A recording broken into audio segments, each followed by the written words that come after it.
are the common causes of constipation? Constipation can affect any age, right from a child, newborn child or a young infant to an old aged person.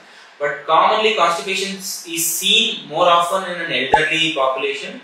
It doesn't have a sexual predilection, it is seen affecting both men and women. The common cause of constipation nowadays that we keep seeing in an younger generation is lack of intake of adequate amount of dietary fiber.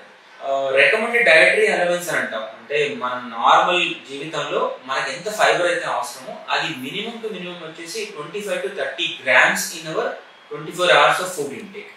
But మనం ఇప్పుడు westernised diet అవడం మూలన fast foods and process foods తినడం మూలన the dietary fibre intake has gone down substantially.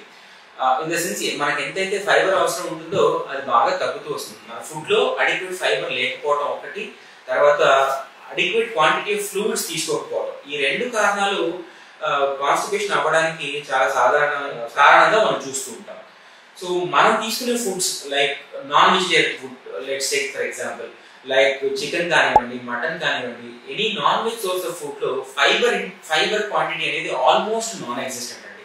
So మనందరము హైదరాబాదీ బిర్యానీ బాగా ఇష్టపడతాము, regular గా తింటుంటాము, బట్ ఆ చికెన్ పీస్ లో కానీ మటన్ పీస్ లో కానీ ఏ ఫైబర్ ఉండదండి. So people who take non veg more frequently, quantities higher క్వాంటిటీలో రెగ్యులర్ గా తీసుకునే వాళ్ళలో ఫైబర్ క్వాంటిటీ అనేది బాగా తగ్గుతూ వస్తుంది. వాళ్ళలో కాన్స్టిపేషన్ అనేది మనం కామన్ గా చూస్తుంటాం.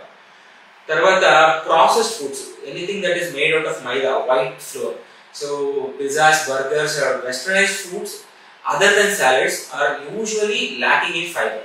సో ఈ ఫుడ్స్ మనం ఫ్రీక్వెంట్ గా తీసుకోవడం వలన మనల్ని మనం ఫైబర్ నుంచి దూరం ఫైబర్ తీసుకోవడం బాగా తగ్గడం వలన కాన్స్టిపేషన్ అనేది వచ్చే ఆస్కారం ఎక్కువగా ఉంటుంది.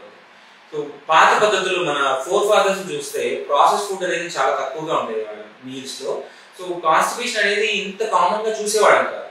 So if you ask your grandparents or if you ask the older generation, the incidence of constipation in your family also would have been much lesser than what you are seeing in the present generation. The commonest causes for that being decreased fluid intake, increased intake of processed foods or increased intake of non-veg diet and reduced intake of dietary fiber as a whole. So ఈ నాలుగు common గా నేను చూసే కారణాలు.